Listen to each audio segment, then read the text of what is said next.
क्योंकि ये भगवान श्री कृष्ण की वाणी है। शुरू करते हैं। चलिए, पहला श्लोक। परिवर्तन संसार का नियम है। समय के साथ संसार में हर चीज परिवर्तन के नियम का पालन करती है। सत्य कभी दावा नहीं करता है मैं सत्य हूँ, लेकिन झूठ हमेशा दावा करता है कि सिर्फ मैं ही सत्य हूँ। नरक के 3 द्वार है, वासना, क्रोध और लालच। किसी का अच्छा ना कर सको तो बुरा भी मत करना, क्योंकि दुनिया कमजोर है लेकिन दुनिया बनाने वाला नहीं। सदैव संदेह करने वाले व्यक्ति के लिए प्रश्नता ना इस श्लोक में है ना ही कहीं और है। जो चीजें हमारे दायरे से बाहर हो उसमें समय गंवाना मूर्खता ही है।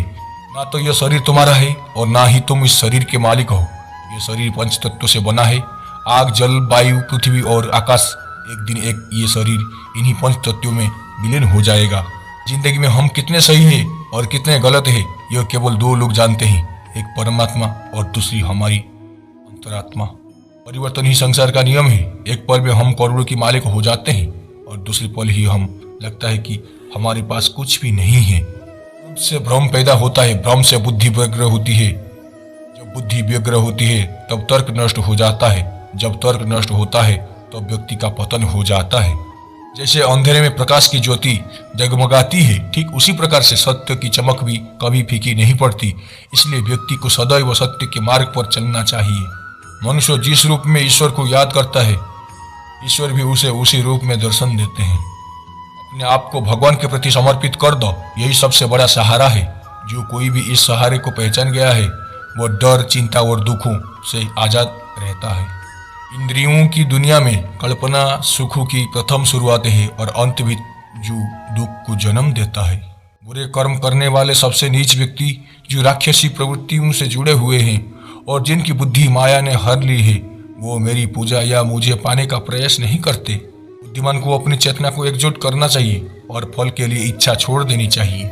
सज्जन व्यक्तियों को सदैव अच्छा व्यवहार करना चाहिए, क्योंकि इन्हीं के पद चिन्हों पर सामान्य व्यक्ति अपने रास्ते चुनते हैं।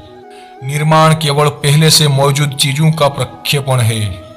इस संसार में कोई भी व्यक्ति महान नहीं जन्मा होता है, बल्कि उसके कर्म उसे महान बनाते हैं। गीता में कहा गया है, कोई भी अपने कर्म से भाग नहीं सकता, कर्म का फल तो भुगतना ही पड़ता है। अपने कर्म का पालन करो, क्योंकि वास्तव में कर्म अकर्म से बेहतर है। आज हमने जो कुछ आपको बताया, ये गीता जी के 121 श्लोकों में से 21 श्लोक बताया। बाकी अभी 100 श्लोक बचे हैं, उन्हें अभी हम और 5 अध्याय में पूरी करेंगे। तो हमारे चैनल को पहले से अगर आप विजिट नहीं किए हैं, आज विजिट कर रहे हैं तो सब्सक्राइब कर लीजिए, ताकि आपको गीता ज्ञान, भगवान श्री कृष्ण की परम ज्ञान और ऐसे और आध्यात्मिक चीज़ें आपको बताया जाता है जो आपकी ज़िंदगी को सुधार कर रख देती है। आज के लिए हम विदाई लेते हैं। जय श्री कृष्ण।